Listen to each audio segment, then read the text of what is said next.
Hi guys, welcome. Charles Wall from A1 Canine, sat here with Reese.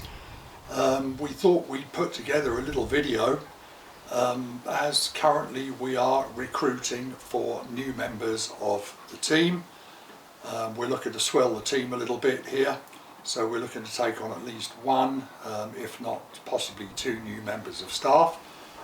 And as we've been down this road many times over the years recruiting people, and dare I say, often people will apply thinking, oh, this is our dream job, working with dogs. And trust me, working with dogs is very rewarding and something I've done for many years.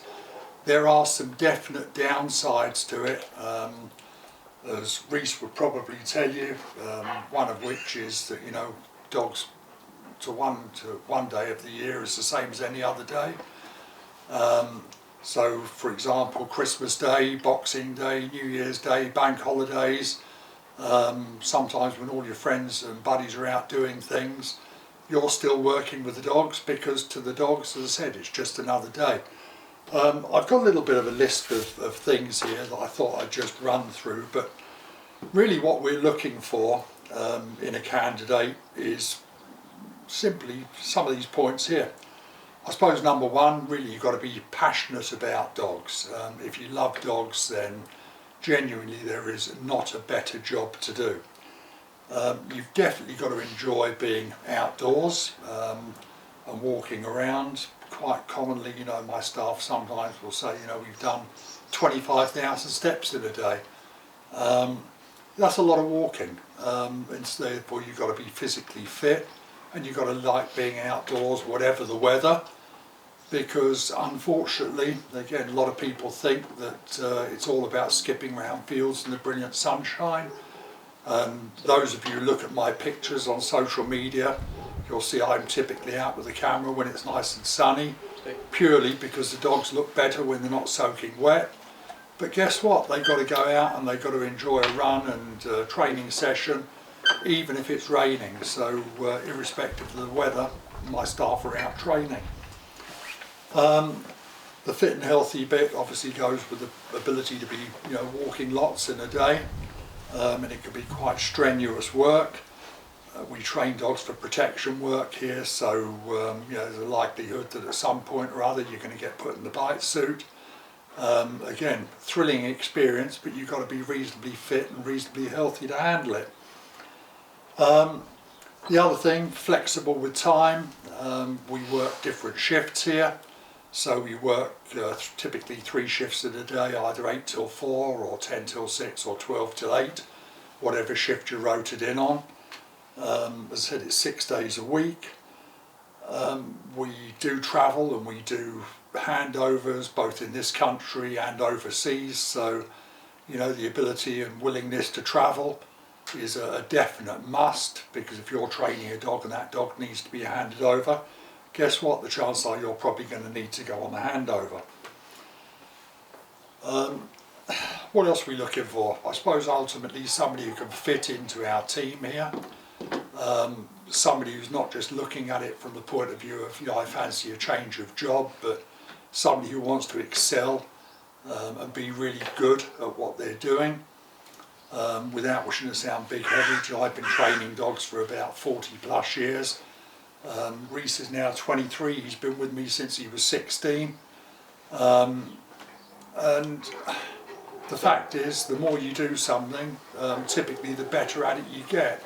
We've developed a really good name over the years we've been trading. It's our 30th anniversary this year.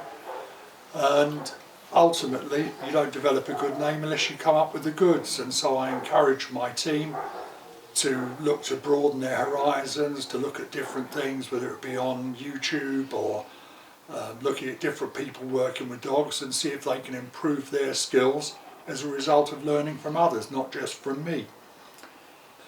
So transport is a must. You know, you've got to have the ability to get to and from work. Therefore, somebody who drives is going to be a definite bonus, and if you've got a clean driving licence, that's always useful, because we have our own vehicles here, and obviously our insurance then dictates that people can't have any silly things on their driving licences.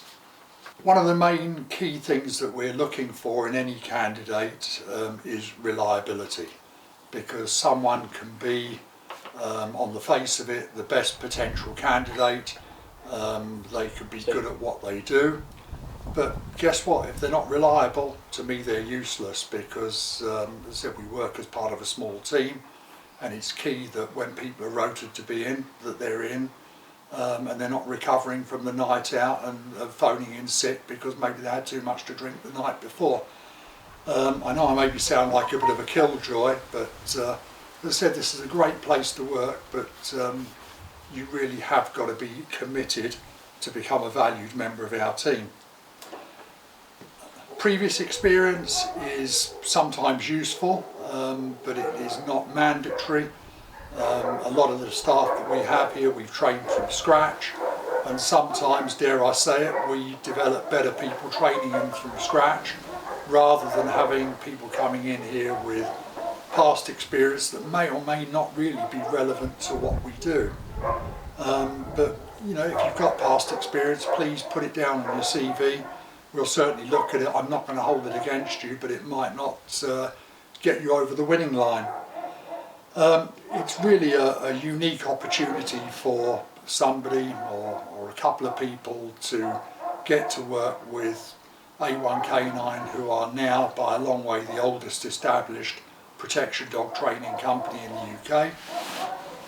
We've got a global reputation. We deliver dogs globally. We get dogs sent for training from all different places. I've got a dog coming in later on in the year from Greece, so that'll show you just how far people are prepared to send their dogs to send them to us.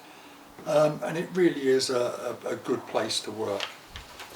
It needs really to be a vocation rather than, as I said, just somebody wanting a change of scenery or a change of job. What is the job description?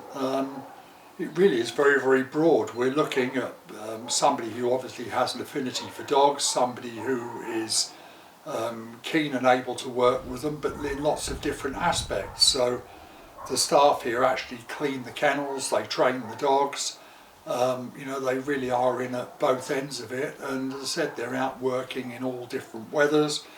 In the summertime it's like being in southern Spain, in the wintertime it's not so pleasant when the rain is coming at you horizontally across the hillside, and you're on your third change of clothes for the day. Other aspects of the job include grooming, bathing the dogs, administering medication if they need it. We train the dogs in obedience, both our dogs and customers' dogs. We train the dogs in protection. If you've got a fun side of you and an ability to act, that's going to be useful, because a lot of the training that we do can be scenario based, so it involves a little bit of acting. We do training off-site, so somebody who's got a good level head on their shoulders, who can be mindful of, you know, sort of health and safety things when you're out training in public areas. That's always a bonus. Somebody who's happy to deal with clients, because my staff tend to deal with a lot of the clients here on handovers and possibly when they come down to view the dogs. A lot of clients have got many questions that they're looking for answers to. Somebody who's happy to engage with the clients is always a bonus. But we're really looking for someone who is really super willing to work, super willing to learn, has the ability to work as a team member, and also has the ability to work solo when required. Yeah, it comes down to even things like general maintenance work that we do ourselves around the place here. Everybody tends to muck in, and I'm not going to dominate all this. I'm going to let Reese have his say in a minute, but it really is a job that you've got to be passionate about. If you're not, truthfully, you're wasting your time applying for it, and I don't want to sound horrible when I say that, or sound too off-putting, but I'd rather lay things on the line, and that way people who send in an application know what they're applying for. So I said I'd love for lots of people to apply, but I really want the right people to apply. Reese, over to you if you've got anything to add. Yeah, I mean, it's the two top ones are probably the reliability and fitting in with the team. Because if you don't fit in with the team, then it just makes the whole dimension of it not so great.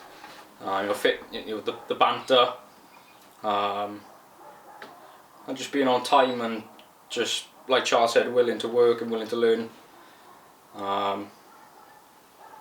Yeah, I mean.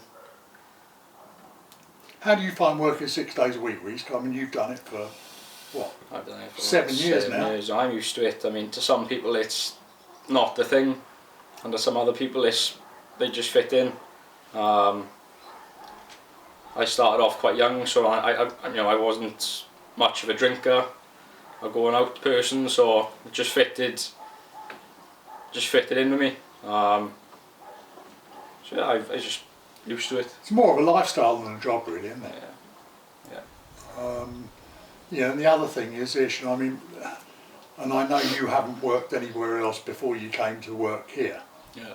But in the 7 years that you've been here, you've learnt a lot, and I mean, ultimately, you're responsible for the sort of day-to-day running of what goes on at the kennels these days, and I'm keeping on top of the training, even though I'm not normally too far away.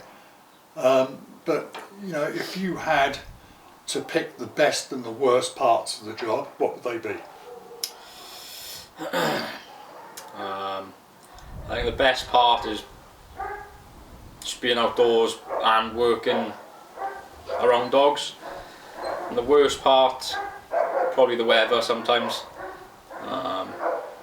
So if you're having a bit of a bad day and it's hammering down with rain, it's not so fun, but you've just got to get on with it. So really, I didn't overstate it when I said about the weather and the rain coming horizontally. It can get bad. We're on top of a mountain here, so it can get quite rough. I mean, you invest in decent, sort of all-weather clothing, don't you, and stuff like that. Yeah. And I would say that's a must for anybody. Even if they come up for an interview, judging by how hit or miss the weather can be, I think even somebody coming up for an interview needs to be sort of well equipped and stuff like that. Yeah, definitely. Yeah. And any other bits you'd like to add? I mean the maintenance side of it, we do our own work here, so whether it's cutting the grass, fencing, driving the tractors, the JCBs and stuff like that.